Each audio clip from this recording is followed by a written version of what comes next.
Rabbi, please close the doors. Our topic this evening, responding to tragedy, has to be understood on two levels.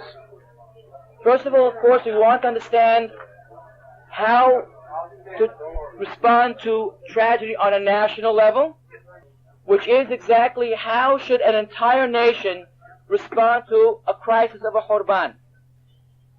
As well, we should try to think of our topic on an individual level.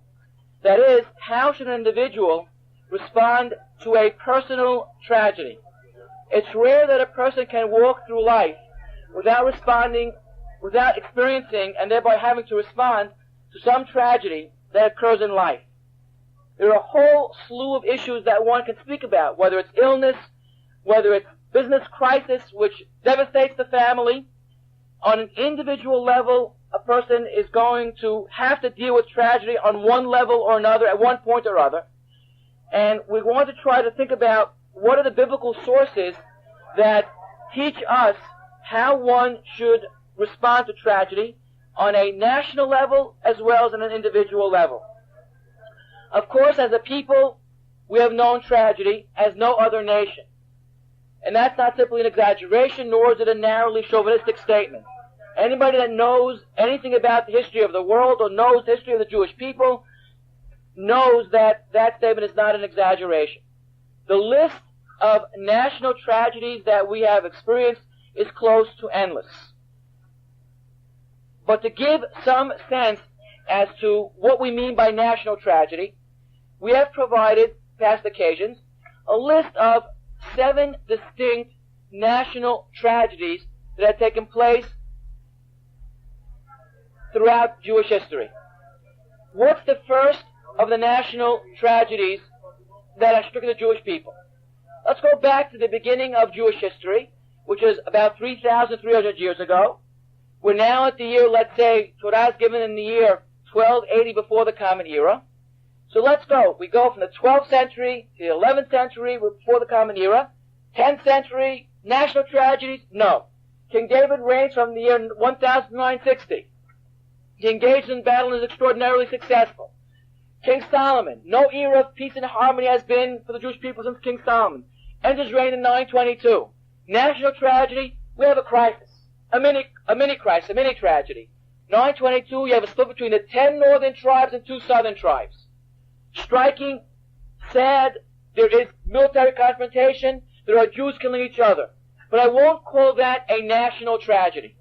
1047 before the Common Era, we have the destruction of the city of Afek, at which point the Mishkan was taken in captivity. That's correct, that's true, that's 1047 before the Common Era. However, it didn't affect masses of Jewish people. We have to define as we go along, what do we call a national tragedy? What's a national tragedy? And of course we may have some disagreement as to how to define national tragedy. But in the situation of Afek, the Jews quickly recovered from that incident of the Mishkan. If you know the narrative in the book of Shemuel, Perek Dal, Perek Hem, we find that the Mishkan is quickly retaken, coming back by itself, and soon after King David takes over, and we have some semblance of normalcy, of peace and harmony. So we have to define, as we go along, national tragedy. No national tragedies. We've had military confrontations. We had a 100-year war with Syria up north. Very difficult, very demoralizing, no doubt. But we would not call it a national tragedy. There was no geographic dislocation, which is part and parcel of national tragedy.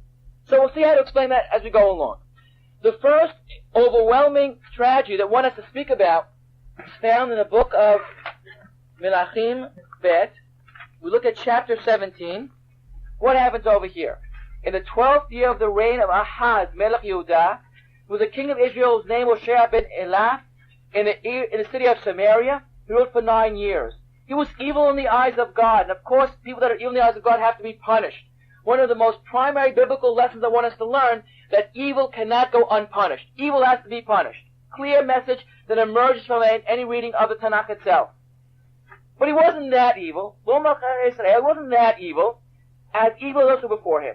But in his day, the extraordinarily powerful king, Shalmaneser V over Assyria, he rises against him. Hoshea becomes a vassal, a servant to Shalman Eser, but nobody resisted Shalman Eser in those days. One of the most powerful of kings of the entire ancient period. And he gave him tribute. Better to be red than dead is what he's saying over here. I'll pay you anything. I don't mind what you impose upon me, but I want to be your vassal, your servant. So says Hoshea ben Elah. What happens?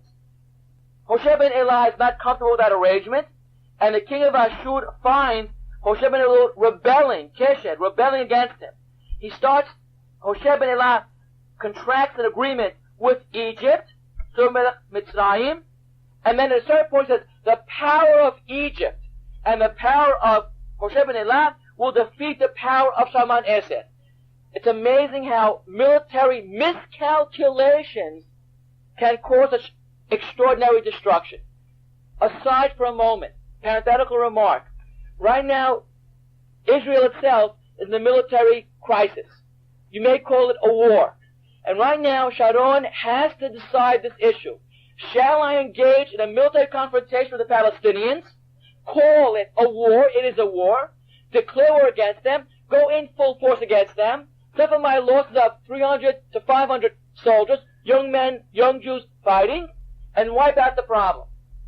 What's his calculations? Is it worth the 500 people that are guaranteed to die? Yes, there'll be 3,000 or 4,000 Palestinians, and then what we have achieved? Be internationally isolated? Perhaps. Maybe at that point in time the international world will be against us. We're afraid of Iran and Iraq coming out against us. That's all that is now on the shoulders of Sharon. What's the right decision? It's a military, political, ideological decision that he has to make at this point in time. One cannot envy him. He cannot be pushed by inappropriate concerns either. A settler, Mitnahel, is shot on the roadway. A Jew dies. A baby dies. It's a tragedy of unending proportions for the family, for Am Yisrael. But you declare war and possibly sacrifice another 300, 400, 500,000 people in that war, and what do you gain? Are you going to gain peace? Then maybe yes, declare war. But will you gain peace? You have 1 million Israeli Arabs who are not going to be on your side, 1 million people in the Gaza Strip and in the West Bank that are not going to be on your side, and you're surrounded by 100 million Arabs who are not going to be on your side. Are you going to win? Are you going to lose? What do you do? Military miscalculations have been a determinative factor in world history and Jewish history. Hoshea ben Elah made a military miscalculation which destroyed 10/12 of the Jewish people. He decides to align himself with Egypt and the power of Egypt at that point in time of Shomron. Hoshea ben Elah, we can't survive against Ashur. So therefore he refused to pay tribute as he paid. What happened? He's taken as captive by the king. How dare you do this against me? He's put in prison. And at that point the king, Shalman Eser, goes against the entire land, and he sieges the city for 3 years, and in the 90th, at the end of this whole entire story, what happens to the 10/12 northern kingdom of Israel? Destroyed, devastated. Question. Do these 10/12 of the Jewish people, 10 tribes, ever resurrect? Never. Never resurrect. So the destruction is total and absolute. Now one can raise the question, did he miscalculate or not? Remember, parenthetically again, Rabbi Yochanan ben Zakkai was faced with the exact same decision in about 2 tragedies later, which we'll get to in a few moments. And what does he say? Goes to the emperor of Rome and says, take the city of Yerushalayim. Imagine, he's giving over the city of Yerushalayim to a pagan emperor. Yet what does he want in return? Yavne v'Hachamea. Give me a small village called Yavne and its rabbinical leadership. That's all I want. And no war, no battle, no death. If you said that today, give up Yerushalayim for peace. Now there's nobody in this room that would agree with that statement. Nobody would give up Yerushalayim even for peace, I imagine. It's something that does not emerge from a 21st century Jewish's mind or mouth. Impossible. We would rather go to war and maybe lose everything than lose Yerushalayim. I certainly understand that sentiment.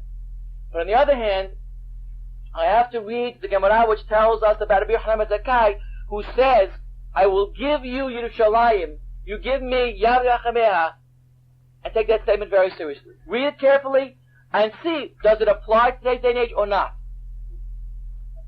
Difficult question. I don't know that anybody can answer that question. Maybe no. But it certainly should be remembered as a possible option. But no, let's say no. We're not going to say yes to that question. When we think about Rabbi Yochanan ben Zakkai as an incredible personality, at the end, Judaism survived because he made that decision. Not easy. Political leadership is fraught with burdens that affect history in a way that one can barely imagine. So what happens over here? At this point in time, 722, before the Common Era, 1012, the Jewish people are exiled, destroyed, devastated, never to be resurrected. They were sprinkled throughout the Assyrian Empire, a family here, a family there, a family here, a family there, didn't know the language, all done intentionally by the king of Assyria. One of the military innovations of Shalmaneser V was divide and conquer. What does that mean? I conquer a state. I exile population. But I don't exile them in toto, as a group. Then they may rebel against me. I separate them and spread them out. I don't know his language. I'm not going to trust him very well. I can't even speak to him. It takes me 5 to learn the language. Do I trust him or not? If I don't trust him, I cannot rebel against the king. Assyria maintained an empire which was vast and extraordinary for a period of 300 to 400 years. Amazing. From the 10th, 9th century, all the way till 612 before the Common Era. Defeated at the end, interesting by Babel. Amazing. But it was a brilliant empire. Especially Shalmaneser V was brilliant as a military strategist. Amazing personality on historical scene. So now that I've separated the Jews throughout the entire empire, I'm not afraid of the Jewish people. They cannot rebel against me, and indeed they don't. Rather, what do? They assimilated. End story. The 10/12 of the Jewish Empire. First tragedy. There is dislocation, geographic dislocation, as well as a change in what critical factor? Self-perception as a Jew. When there's a change in self-perception, you've been so devastated by the events that took place, I no longer think of myself as God's chosen people. I'm wandering the face of the earth. I'm God's chosen people. That kind of dislocation, psychological dislocation, means it's over for you. By contrast, parenthetically, during the Crusades, we had suffered greatly. But a Jew did not see the Crusades as proof of God's displeasure, but rather he said it as a proof of how we're going to survive, because it's proof that the Christians are only animals. Because only a person that can go and rape a woman and burn a village down for no reason at all, that they're not the chosen people, but I am. My persecution had proven to me in the Middle Ages that I'm chosen and you're not. Look at your behavior. Think God wants you to do this? Christians said, yes, God wants to do this. Christians said. But we were sure that it was not. So that proved us. Okay, good. But at this point in time, the change in Jewish self-perception was critical. Parenthetically as well, during the Holocaust, there of course was tremendous geographic dislocation. Was there a change in Jewish self-perception? Interesting question. Get to it in a minute. So our first great galut, the first devastating crisis that afflicted the Jewish people was in 722 before the Common Era, done by the Assyrians, by Ashur, Mesopotamia, fantastic empire, had exiled 10-12 Jewish people, never to recover. If you look at verse 7, you have an explanation. The Navi will never simply describe an event without explaining the theology behind the event. And here you're going to have what's called theodicy. Theodicy means justification of God's ways. Here the Navi is going to go out of his way to explain why this took place, and of course it boils down to one very, very, very clear-cut principle. If you violate the covenant that has been contracted between the Jewish people and God himself, you're going to be exiled. A break in the covenant. If you break the covenant, it's over for you as a people, on a national level. So he says in verse 8, those Jews had gone the pagan way, that God had dispossessed of the land of Israel. They searched after Jewish people and said things about God that were not so. Now what did they say about God that wasn't so, that brought about their exile? What could a person say about God that's going to end the story in their relationship? Think of it in terms of a husband and a wife relationship. The Navi Hosea describes the relationship between God and the Jewish people as a husband and a wife. Now, those of you who are married, I don't want you to answer this question, but think about it. What could your wife tell you that is so devastating that you explode? Okay, now, if I don't need you, or I cheated upon you, or I'm leaving, is that going to make you explode? Now, wait, let's listen, think about it. I'm not going to speak personally now, but I understand that if a man says, I've dealt with this before, where a man has cheated on his wife or watched his husband, and in that case, the husband has not said, I'm going to leave you. Does not explode at that. Some do. Many don't. Or I don't need you. This hurt, but not explosion. I'm looking for that kind of a statement where the intent is so powerful that the reaction is one of instant of breaking apart of the relationship. The answer is to be found in the book of Yirmiyahu, chapter 7. You should be aware of this pasuk. Now look at verse 16 first of all. Have you ever found any other place in Navi where this ever happened? Don't pray for this people. The Jews sinned with the golden calf. Does God say don't pray for them? No, to the contrary. Jews sinned at Chedim Ragilim. Don't pray, never. Where does God say to the Jewish, to the Navi, don't pray for them, don't lift up your voice with pleading? I don't care what you say, it's over. Why is it over? Is it only the content? Let's say your wife goes ahead and spends all your money with a credit card. Is that going to make it over? Close, maybe. Okay, but not that close. Something worse than that. What's worse than that is we look ahead, verse 31. What did the Jews do? Verse 31, chapter 7. They built altars of drums. Part of the altar had a drum in the valley of the man who's known as Hinnom, which of course you can visit in Yerushalayim now. You could go visit Gehinnom, hell, later to be associated with, in rabbinic literature, as Gehinnom, which is hell. What did they do? They burnt their children to Avodat Molech in fire. In other words, the arch transgression for Jews would be if you sacrifice, human sacrifice, to the god Molech. God Molech was the name. Molech, that was his name. It was human sacrifice. You know this well. You know that, of course, we have archaeologically found the god Molech. We know what he looked like. His real name was Melech, not Molech. Why did they change his name from Melech to Molech? No, to laugh at him. How to laugh at him? What other word in Hebrew has the same nikudot as Molech? Boshet. Molech and Boshet. The shame. Boshet means shame. This deity who asked for child sacrifice is a shame to the Jewish people. His name was changed from Melech to Molech Boshet. Good. His hands were placed this way. We have the deities. They placed the baby on his hands, rolled downward, and hold in his midsection a fire on his bottom, and the child would scream and roll through his midsection and be burnt.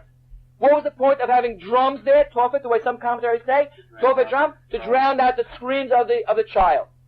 Now all of that is horrifying. It's the arch transgression. Right? Good. But something worse than that. What's worse than that? Asher lo tiviti. Asher, that I, who's the I over here? God did not command. Velo alta libi, God says. I never thought of this. So what was going on at that time? The people thought, in fact, that Hashem wanted child sacrifice. So now you have a scenario where they have imputed to God pagan values. Meaning that they were so confused, that line between what is Hashem and what is paganism was crossed. It's one thing if your wife cheats on you. But it's worse if your wife says, I'm cheating on you because you cheated on me. Me! I never did that! You did. So she attributed to you her own transgression in order to do what? To get away with it. But, I'll go further and say that here they imputed to Hashem that God wants. They said God wants child sacrifice. Hashem, the God of forefathers, the all that, He wants child sacrifice. And God says, Asher lo tiviti. I never commanded that. Were you crazy, you people? I would never do that. Those Jews indeed believed sincerely that Hashem wanted child sacrifice, that Hashem wanted this innocent babe to be burnt on that altar of Molech. They thought Hashem really wanted that. Very good question, but not hard to understand. You're surrounded by a sea of paganism. You're not very literate. You're not very well read. Nobody read books. There was no books in those days. You had a Navi, a single, solitary personality, who was screaming against all of this, and you had multiple other Nevi'im who are saying, yes, do it, God wants it. Peer pressure. You ever hear the word peer pressure? You know how many kids I know in 8th grade and 10th grade that smoke? I can't, why do you smoke? You get cancer when you smoke. What are you, stupid? I tell them. What do they tell me? Everybody does it. The power of peer pressure is extraordinary. But not only on the adolescent level. They tell me, oh, they're only kids that don't know better. And it drives me crazy. Because they can get sick and die because they're smoking at that point and they're stupid. But what do I do about it? I announce it. I speak about it. I tell them they have to do peer pressure. Not only that, one of the most famous experiments in psychology. This is extraordinary. You must know about this. The famous Stanley Milgram experiment. What was the experiment? Yes, what happened in that context was we want to see how evil a human being can be. An average human being. Average person. Take Charlie Samach. How evil is Charlie Samach? Well, we're going to find out. We're going to take Charlie Samach and we're going to put him in a room. And he's going to be sitting in front of a board. And he's going to be asked, the person on the other side of the mirror, a question. And he's going to be told by a physician, a man dressed in a white coat, the scientist, that I want you to press that button every time he gives you a wrong answer. He asks a question, and of course, you press the button, the man screams. 20 volts. 20 volts. 9 volts. 2 AA bad, not so bad. Another question. A third. A fourth. He keeps giving him volts. 9, 20, 30, 40. The man starts screaming at 60. Stop! I can't stop the experiment. He goes on. The scientist, the physician says, do more. He's supposed to do more. 1951. 90, 120. It's lethal now. You're killing me. He goes on and on and on. Now, is he unusual or is he average, typical? He's average and typical. The average person, because of the peer pressure of that image, authority figure, told him, press the button. He pressed till he killed the person. The experiment was done in Newport, Rhode Island, one. It was done at Yale University. Because he figured people that go to Yale will be smarter. Were they smarter? Exact same percentages. Peer pressure. Authoritative voices. Prophets who say, go further. Keep on going further. It's what makes history happen. Because there was no hope at that point. God has a vision. God has a goal. And if you have undermined that goal to that point where you now impute to God paganism, there's no hope any longer. In other words, what's the message of the Bible? There are times when society can self-destruct. The Mabul. There's no hope for them any longer. They created the transgression of Hamas. Not that we discuss what it is right now. Hamas means there's no hope for you as a society. You have to be destroyed. Sodom HaMorah. When you're that evil, you're destroyed. I can't do anything about it, God says. I can't allow evil to run rampant. I can't allow Hitler's right to go 1,000 years. He has to be destroyed.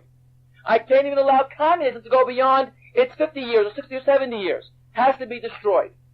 So there's a certain balance that we don't know perfectly well of good and evil, that God's willing to tolerate X amount of evil on the national or even local level, and then at that point, God simply says, there's no hope any longer, and it has to be punished. The pagans did not have an obligation of serving God. They could be pagans. They had 7 Noahide commandments. Be decent human beings. Now, they may not have been. And in fact, if you look at the Navi Amos, which we'll get to in a few moments, he does in fact castigate, criticize, and speak of destruction to the pagan nations who violated canons of morality. Okay, so they had to pay their price. God, who's the God of all, had, yes, in fact, punished the pagans as well. But Jews have a more heightened sensitivity and awareness. So once they got to the point of Asher lo tiviti lo ta'ala alibi, and there was no hope for the Jews any longer, then this people has to be destroyed. When you impute to God paganism, because you're so mesmerized by the phenomenon of paganism.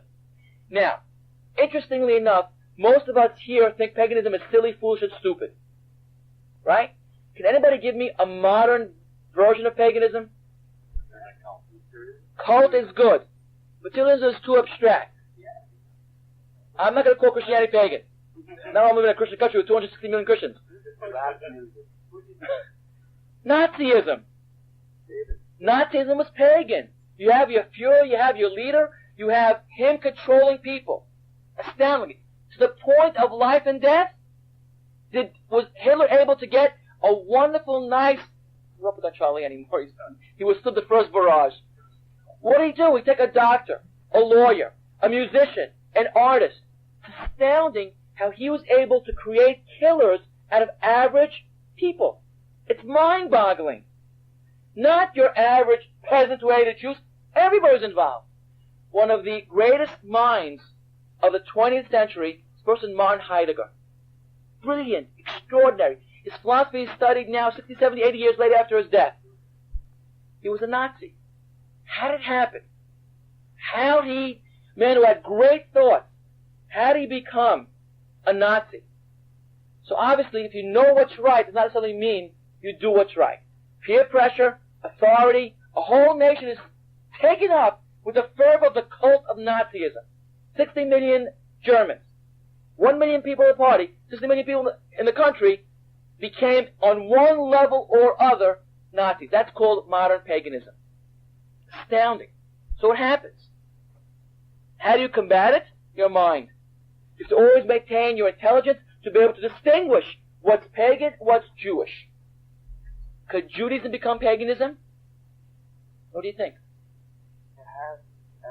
I don't mean becoming paganism in terms of becoming, let's say pagans, but could we maintain Torah, mitzvot, and still be pagans? Could it happen? Could we miss the message? But even in a contemporary context, if we miss the message of what Torah is all about, then we can become pagans as well.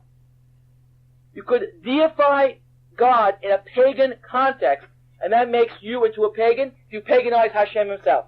You have the wrong idea about God. If you think God is physical, for example, on a trivial level, you're pagan. Paganism is a rampant disease of human nature. It's true. It's human nature. And the whole purpose of Torah, not me saying this, the whole purpose of Torah is to root out paganism, where a person deifies his own inclinations, own thoughts, own feelings, says that's what God wants. In Emil Fackenheim's classic work, Judaism Confronts Modern Philosophy, has a wonderful chapter on Nazism as paganism, or idolatry as a modern phenomenon. And what really happened over there? It's when the German people as a whole had taken their collective will and attributed it to Hitler and said, you express what we really want. We really want this. You do it. You enunciate it. You announce it, we'll do it. Paganism is really ultimately self-deification. It's when I decide what I want, and then if I'm really subtle, what do? I say, God wants it. Scary. Frightening. Who? These pagans? Yeah, at some point they felt that God would shower them with blessings. Frighteningly enough, one can raise the possibility, which I want right now, is do we have any biblical analog for this? Agdat Yitzhak. And they used that as a source. I don't want to go into this right now.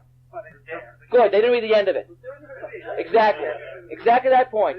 As many Jews throughout the Middle Ages, Jews had the question, do I give my child to the Christians to be raised as a Christian, or do I kill my child? So many Jews said, Hashem wanted Abraham to sacrifice his son, and therefore what? God wants me to give my child, to kill my child, rather than raise him as a Christian. If you had the choice, what would you do? That's obvious to you? There'll be a pagan as a pagan. Not a pagan, but... Okay, so you'll kill your kid rather than raise your kid as a follower of, give me a good pagan religion. Who knows paganism here? You like Buddhism? Hinduism you like? I wish you didn't know so much about paganism. Okay, good. So that's an interesting question. Let's say the Nazis say, I will raise your child. I'm going to kill you, but I'll raise your child. Would you want your child to be raised as a Nazi? So then you kill your child. These are very important questions. What I'm only pointing out over here is that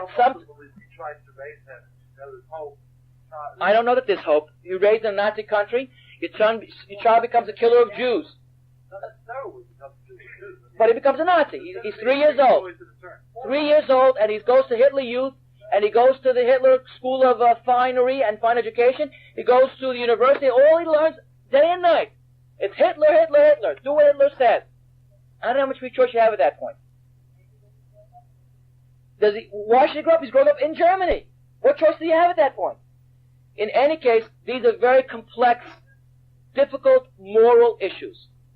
Paganism in that time was rampant. The authorities, the Nevi'im, people were called Nevi'im. They promoted the paganism. They themselves promoted paganism.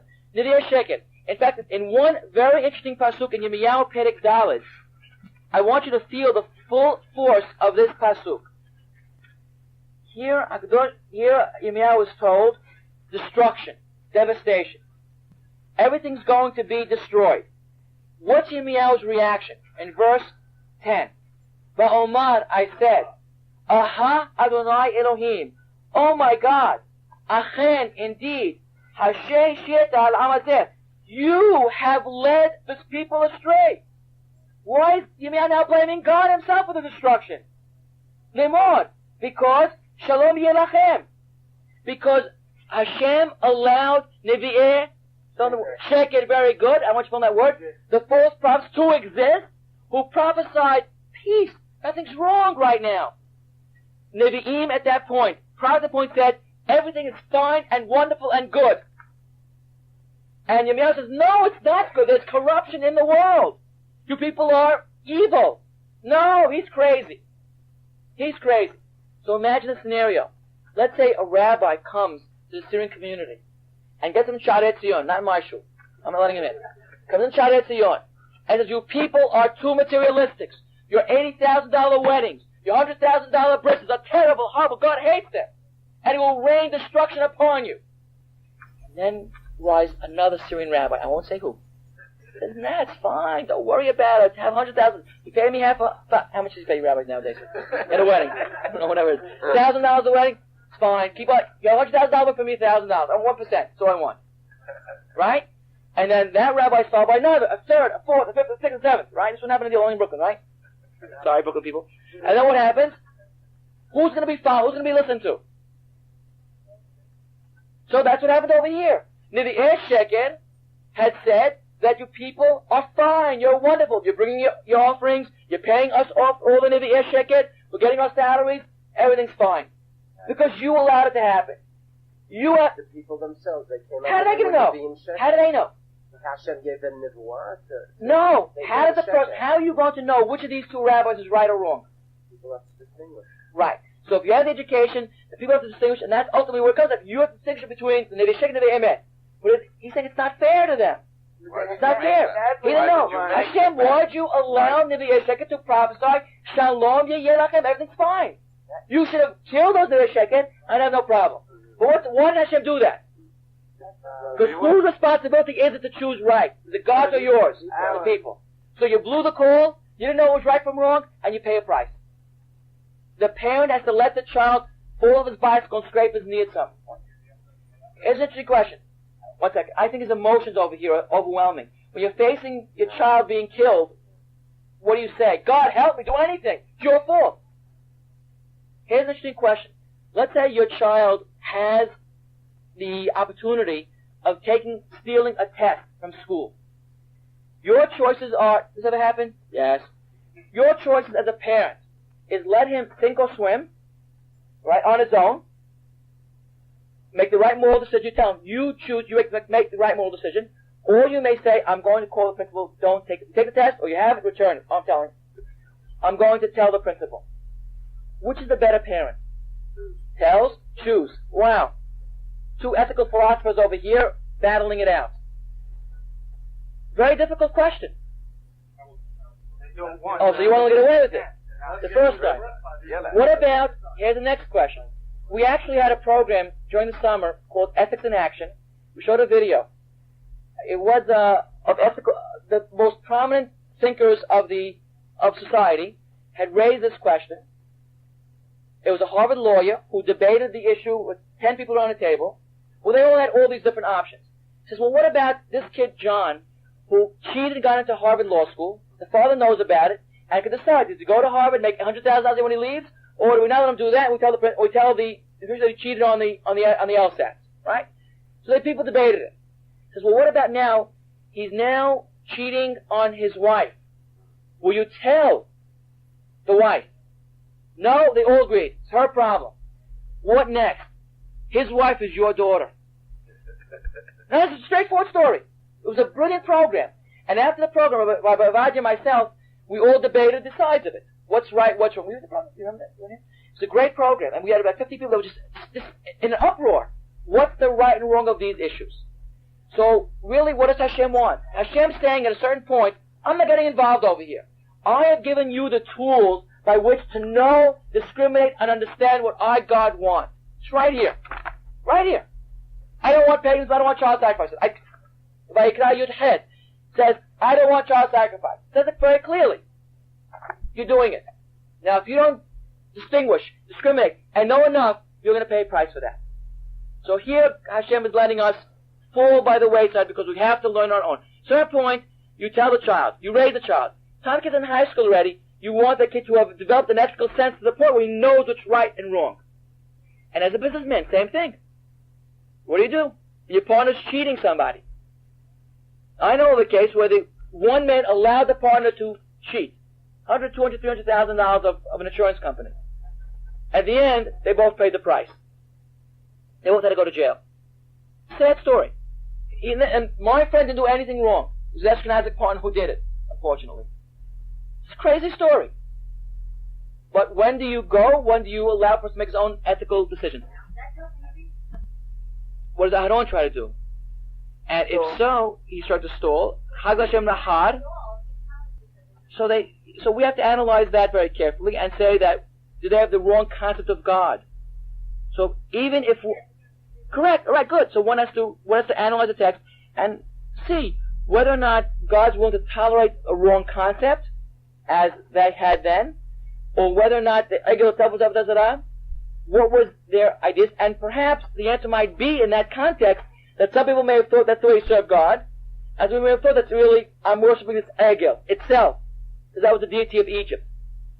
So you might have had a mixed range of responses. Let's go back to over here. So we see over here that the first Horban of Galut Yud Shevatim, and I want to move a little bit more quickly now, just to go through this, was in 724, the Common Era. And we saw it in our text. Now the second Horban that we had, of course, was Horban Beit Rishon, 564, the Common Era, 586, by the Babylonians, complete geographic dislocation, and Jews confused. Because if there's nobody left in Judea, then who's serving God? The Beit HaMikdash is destroyed. What does this mean to us? So there is a psychological... Sorry? Some Jews run away. Exactly. Correct. Good. So those who remain run away to Egypt. So what do we have now? So there seems to be a change in perception. If you were to study the post-exilic prophets, that means Haggai, Zephaniah, Malachi, those last three post-exilic prophets, their issues are different than the first prophets. Because the Jews are asking different questions. What's God really want? Imagine, He destroyed His own temple. What does God really want at this point is the question that they raised. So we have Horban Bayit Rishon, 586. The third great tragedy would be Horban Bayit Sheni, 70 after the Common Era, by the Romans. And you have hundreds of thousands of Jews that are now exiled to Rome as slaves, who ultimately became, of course, the base for Ashkenazic Jewry. One of the great mysteries of history is how were these 300, 400,000 Jews redeemed so immediately from slavery? Answer: what seems to have been the case is that there must have been, historians speculate, an organized Jewish community in Rome going back 2,000 years who was so wealthy and so powerful that they were able to redeem these Jews almost immediately. That's Pidyon Shivuyim. Jews do it all the time. And therefore that core became the base of Ashkenazic Jewry, with the traditions of Eretz Israel, as opposed to Sfaradim, who actually had the traditions of Babylonia and Syria all the way into Spain. Okay, so that's interesting.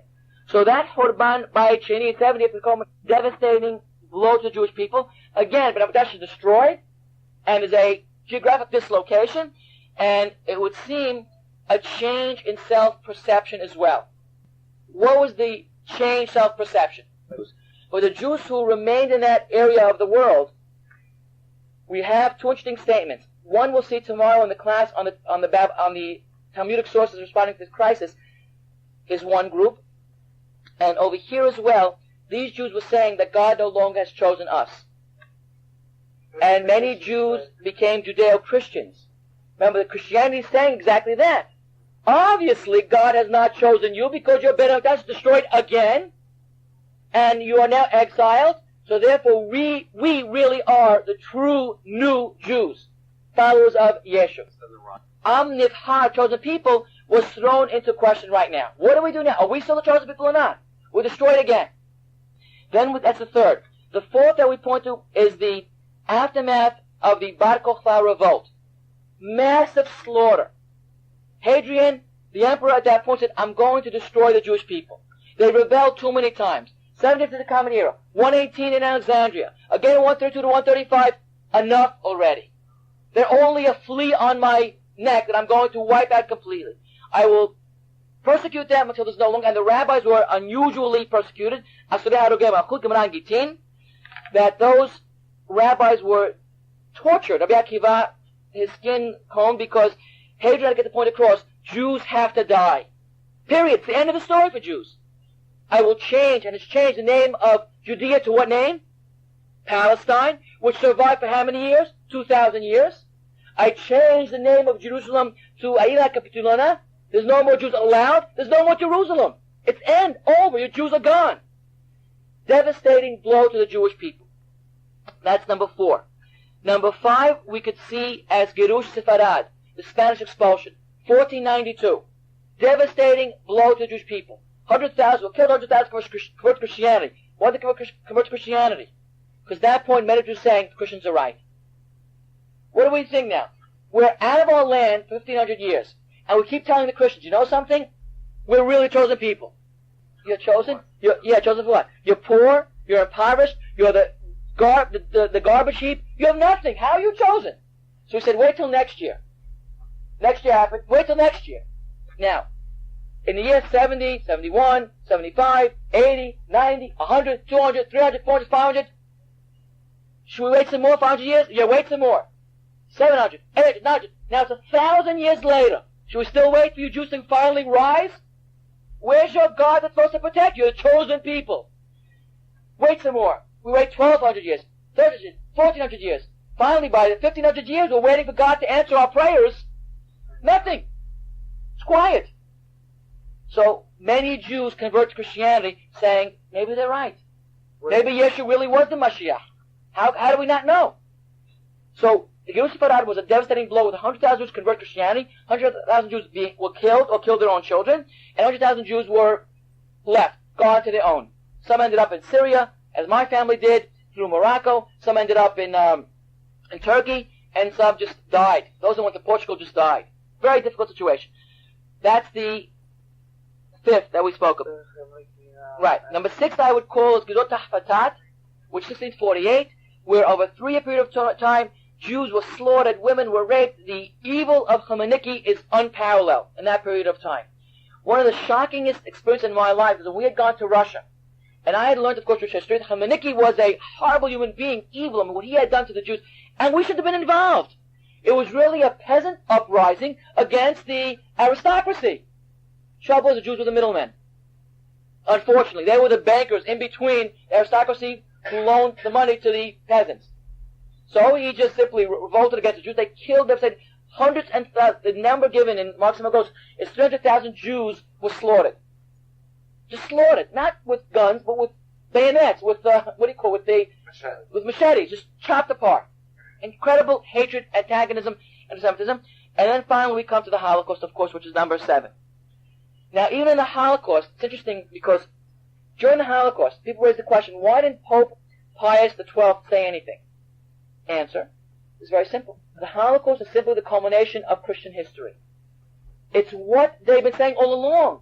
If you deny Yeshu, what are going to happen to you? You're damned eternally. You're a son of Satan. You're demonic. You're evil. This has to happen.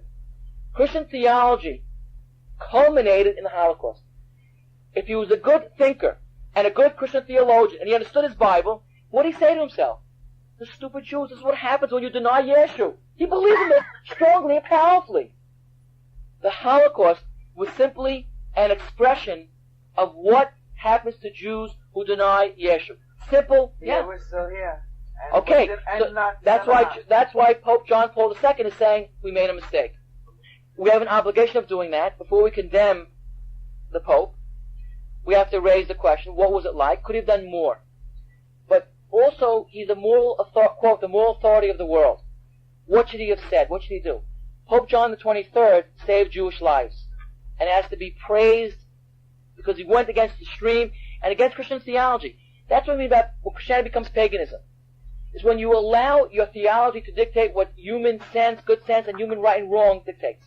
Pope John the 23rd says, Jews should not be dying now this way, even though they're Jews. I'm going to save Jewish children and return them to their parents. And what made him say that? It's not Christian theology, because I could find numerous places in the New Testament which says, no, kill, damn the Jews. You read Tertullian, you read Luther, wherever you want to read the Christian tradition, you're going to find somebody who says, damn the Jews. He says, no, that doesn't go right. What made Pope John the 23rd save Jews, and Pope John Paul II also? He was good to the Jews. 1959 to 1962, 63. He was an extraordinary prophet. He's the one that set in motion Vatican II, which made great pronouncements for the Jewish people, extraordinarily so. And he died fast. The question is, how did he die so fast? There are those who will say that he was assassinated by the inside, I'm not saying that's true, by the church, because his revolutionary personality was too radical, too liberal. Right. So follow your black and white theology without using human reason and kindness and goodness. What's the basic message? What is Christianity's basic message? Kill the Jews, or we should save the Jews? For whatever reason it is. So they had to think deeply. I think Pope Pius XII kept the wrong answer, and Pope John XXIII kept the right answer. And with the same thing, if I had the opportunity of seeing Christians killed, would I save a Christian? Of course I'd save a Christian. I don't know about you, but you're from Boston, I don't know about you. I would save a Christian. How about a Nazi? If you save that one, he'll kill your whole family. He'll kill my whole family? If I save that one, and it's a guaranteed, or is it... That's like a Nazi. Okay, good. So you're making the question much more difficult. In that particular case... It's true, it's not rationalization. Yeah, that's part of it. And that makes it much more difficult. And yet, the image of those 5,000 to 7,000 Polish people that say... 7,000, what are we talking about? But say Jewish people, right, is so inspiring, or King Christian X of Denmark was so inspiring. How would I be less than that? How would I be less than that? Exactly. So I don't want to be less than that. So maybe I would. I don't know. It's a difficult question. Okay, so here you have your 7 tragedies. Right? 7 tragedies. Good. So now, we've discussed already the criteria of why I consider to be tragedies. It was the massacre of hundreds of thousands of Jews in each case.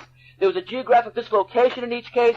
There was a change in our self-identity. And regarding the Holocaust itself, it's interesting to note that the chief rabbi of Italy, Zolti, converted to Christianity after the Holocaust. Why did he do that? Why did he convert to Christianity? Now, I'm sure there's a complex reason for it, and one has to really analyze it very well. But there were other Jews as well who wanted to have nothing to do with Judaism. How can I be a Jew in the afterlife? Do I want to raise my kid as a Jew? Look what they did to the Jews. I don't want to raise my kid as Jews. So many Jews just simply, either quietly or loudly, simply melted into the framework and said, I can't be Jewish any longer. Now, what saved Jewish self-perception? Israel. Exactly. one of the extraordinary features of the 20th century is that we reached our lowest point in 2,000 years and the highest point in 2,000 years. And they're related, obviously, on some political, if not theological level. In which case, to say that Israel became, for us, a saving grace psychologically. Yes, it's true. How many hundreds of Jews made Aliyah? The fact that Jews could lift their face and say, I'm a Jew and proud of it, certainly after 67, made a great change. Good. But you don't know that post-Holocaust, which one can argue was the most massive evil that has stricken us. In terms of numbers, Josephus tells there were 6 million Jews at that point in time. So I don't know that 6 million weren't killed. There were 2 million left. So maybe 3 to 4 million were killed. Here we have 6 million. No, I'm saying that we needed something to raise our spirits. There was a mass demoralization. The question is, how do Jews perceive themselves in the aftermath of the Ben Avdash or here? Confused, determined not to be Jewish. So I'm certainly not saying that, God forbid, if there was a state of Israel, that we'd not still be Jews around. I'm saying that I think the state of Israel helped us regain a balance. It might have taken us 50 years before we regained it. Maybe made us. Sure. There's a need when we face these massive, difficult situations to respond. Rabbis have to respond. The thinkers have to respond. Those people who have to create a theology which is able to absorb the tragedy, the crisis, explain it in one way or another in order to get people resurrected. Now, parenthetically, it's the same role of the rabbi when he faces a person, God forbid, who's lost a parent or a child or a sibling. What's the role of the rabbi at that period of time? He has to serve as counselor. The role of the rabbi period is to console, and more than console. Console is almost passive. It's to bring him back, resurrect. It's almost as if, it's so difficult to talk about, that the rabbi in that particular situation has to try to absorb with that person, to empathize so profound with the person, is able to serve as an inspiration to that person to live life further. To live life more. We can understand how a person who loses, God forbid, a parent, whatever it may be, either tragically or not, even naturally, it's a massive dislocation for the person himself. Or even more so, if a person, God forbid, loses a child. How do you live life beyond? Those of us who have children, no. What do we do? What do we say? And the rabbi has to really be heroic in that way, in able to empathize, absorb the pain, and somehow inspire people to live more so. That's your job. That's what the rabbi has to do.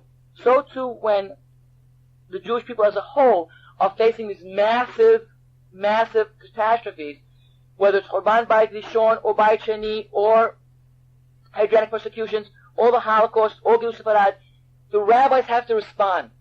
I want us to study the rabbinic writings. What did the rabbis say in order to respond to this particular situation? What did they do? How did they help us cope with this massive amount of evil? Now, what we want to do is raise this question and only just begin to speak about it. We'll continue tomorrow morning a little bit more from the biblical sources here. We have to study the biblical and rabbinic sources and then try to come up with almost a theology of response. What do you say when somebody individually or Am Yisrael collectively faces a tragedy? That's what the obligation of the rabbis is, facing that. What does a rabbi do when he's facing a Holocaust surviving family? What does he say? In 1944, 1945, 1950. It's easier. 1955, maybe even easier. What does he say if post-67? That's easy to come up with theology of victory. That's no problem. 82 is a little bit more difficult. 85 makes it perhaps even more difficult. But it's only individual, it's not collective, it's not national. One interesting question would be, if God forbid, what happens if this state of Israel doesn't work out? Anybody foresee that? Or are we so secure, we know for sure Israel's going to survive? Is there any guarantees? No guarantees. There's no guarantees militarily, we agree, and perhaps we might even be bold enough to say that theologically and religiously there are no guarantees. What does that mean? What's the message of Tanakh about the state of Israel? If you don't get the message of what Tanakh is all about, there's a certain sanctity to the state and land of Israel. If you don't get that message, we have porno shops and we have X-rated movies and we have all that in Yerushalayim. Could it happen again? That's a theological question of extraordinary significance. If Jews hate each other in the streets of Yerushalayim, Heloni and Haredi and all in between, that's so scary. That means we didn't get the message. So at what point does God say, look, you people don't get the message, and there's only one alternative at this point. It's exile again. And then what happens? Then the rabbis have the obligation once again of not giving up unless they feel the covenant is over. There were those Jews who 2,000 years ago, after Churban Bayit Rishon, what did they say? The covenant is over. Didn't happen. It's no longer. You blew the call. God has now forsaken the Jewish people because they didn't get the message after then. Now it's 2,000 years later. And now I've given you the state again. All kinds of massive miracles in a wonderful, extraordinary situation. Now what's going on? We have the liberals, we have the leftists, and we have the rights, and we have people killing each other. Could you imagine what a crime it was to kill Rabin? Scary. Where, what do? To save the land of Israel, I've killed a human being. Is that the right message? Is that what God wants of us? Raise the question, halakhically. Can I go kill the Prime Minister of Israel to save the land itself? Is that not perhaps a paganization of the land? Saying the land is of a higher value than a human being? These are profound questions. You have to raise them. What's more important? And paganism is when I take something of limited, finite value, and I say it's absolute. What is the absolute value in Torah itself? Is it not human life? Tzedem Elokim? Anybody disagree with that statement? But a yeshiva student would have to say misguided, learned the wrong message, says no. The absolute value is land. And if this man is giving away the land, I must kill him. It's a frightening conclusion. That the best and brightest produced by the Israel yeshiva system did something like this. Very frightening, very upsetting, very painful. So we have to raise those questions. What's the theology if, God forbid, we don't make the right call? It's in our hands. God is saying, question before, why did God allow the Jews to be destroyed? This is in your hands. At a certain point, the parent says to the child, it's your ball to carry or to fumble or to lose. You must make the right decision. Enormous responsibility for the leadership of Israel. Make the right decision. Study the sources. It's right here. Make the wrong decision, you pay a price. That's what being human is all about. That's what your responsibility is called. You say the wrong thing to your wife, you get thrown out of the house. Or vice versa. You pay a price for your actions. There's no more important to teach our children. You pay a price for your actions. Up to a certain point, we're going to cover for you. When you're 8, 9, 10, 12, 15, 18, 19, 20, 21, well, we as parents will cover for you. Certain point, take responsibility. That's what you have to do. God says the same thing. You have the land now, you're at this point in time, do it. Make the right decision. You don't make the right decision, you pay the price. And then the rabbis either say, if it happens, God forbid, again, that it's over, and some will say that it's over, can't happen, we just can't survive any longer. Some will be so demoralized, de-energized, they won't know how to go on, because how can it happen again? We believe in so strongly, this is Yemot HaMashiach. We said it 100 times. This is redemption. And now we're thrown back again, exiled again, no energy. You just can't go on. And there will be those rabbis and those people who will say that we'll dust ourselves off, we'll stand up tall again, and we'll march forward. That will happen. Those who study the Nevi'im, profoundly will have the third option, I believe. If we looked at, just for one moment, look at Amos.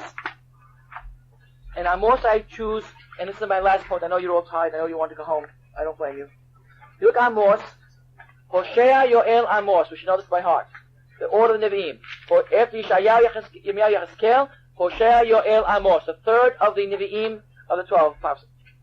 My children in school have to know this by heart.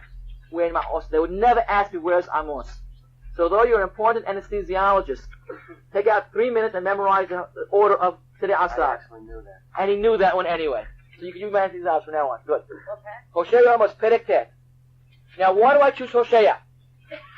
Why is he my person to choose to respond to tragedy? Amos.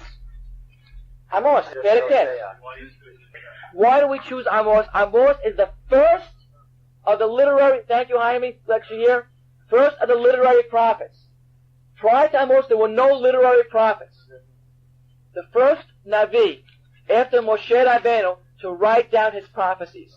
He's known as one of the classical prophets. He came afterwards. He's the first. When did he prophesy? Those who left. When did he prophesy? How could you not know when Amos prophesied? Answer. A massive earthquake shook Judea in the year 750 before the Common Era. He prophesied in 752 before the Common Era, 2 years before the great tragic earthquake, which remember is supposed to happen again within the next 100 years. God forbid. Right? He prophesies. He's the one that experienced firsthand the first destruction. So he's the one, he's the one that has to now come up with the answers. Because the first time it happened, the first mass destruction of Galut Yud Shivatim, 722, he's a Navi. He predicts it. He tells them, you're corrupt, you're evil, change your ways. They don't. And they're going to be destroyed. So what does Amos say? In chapter 9, towards the end, right towards the end, after pages and pages and pages of devastating condemnation and indictment of the Jewish people, towards the very end, verse 8, first of all. Now, verse 7 is interesting, because verse 7 says,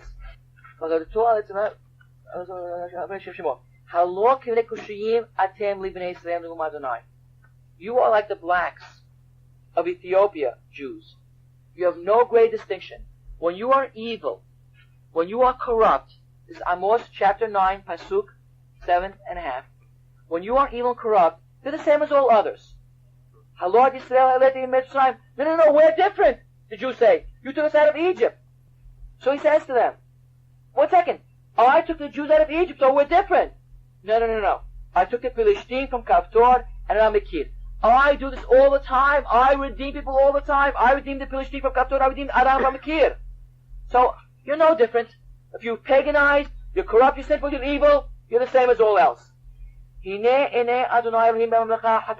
God's eyes are now directed toward this evil kingdom.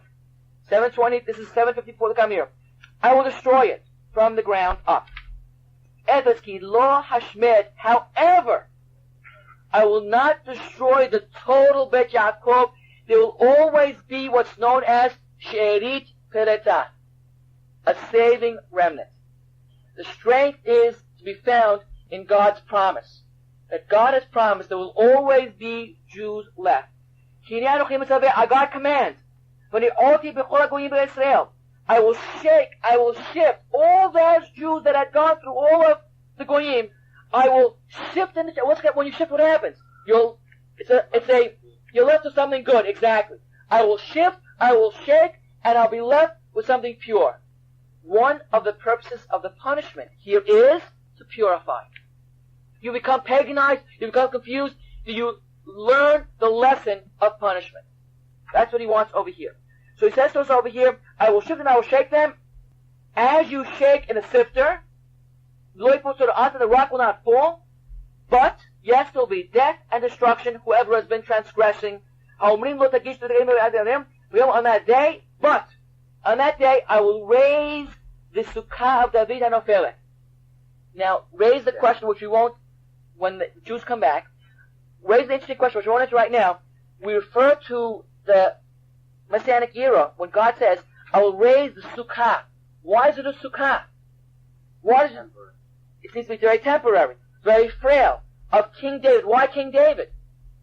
Because the Mashiach, good, that has fallen. I will raise it up, God says. Because God gave it to him. I will reconstruct all of that which is broken. I will rebuild it. So also the Jewish people shall inherit the rest of Edom and all of those pagan nations. I will do all of that. So Sherit Peleta, the notion that there always will be a God's promise to raise the fallen Jewish people, is that which gives a person and a rabbi and a leader hope. That whatever happens, the first lesson that one has to absorb is that there's hope. A Jew is not allowed though what he may has experienced, either personally or collectively, to ever give up hope. This ironclad promise is what at least enabled other Jews, not the 10 northern tribes. They didn't believe Amos. He was only a simple shepherd. What did he know? But other Jews were able to read the Navi Amos, and whenever they were at the lowest point of believing in God's promise, after the hundreds and thousands of years of promise, still no, the Jew read Amos Perek Tet and said, there's hope. So as long as that there is that modicum of hope, or that promise of hope, or that vision of hope, then always we will ultimately be able to believe in the future. God says, I will bring back my people from captivity, and they will build their destroyed cities, and they will live, and they will plant their vineyards, and they will drink the grapes, they will make gardens, and they will eat the fruits of those gardens. I will plant them in their land, and they will no longer ever be thrown out from the land that I've given them. Amad Azaricha, so says God. As eternal as God is, so too is the promise of Hashem to the Jewish people, and now those lines themselves is what gives a tremendous amount of hope. That's how I want us to, first of all, respond to tragedy, simply by believing in the promise of the Navi Amos. Thank you. Baruch Adonai. Amen.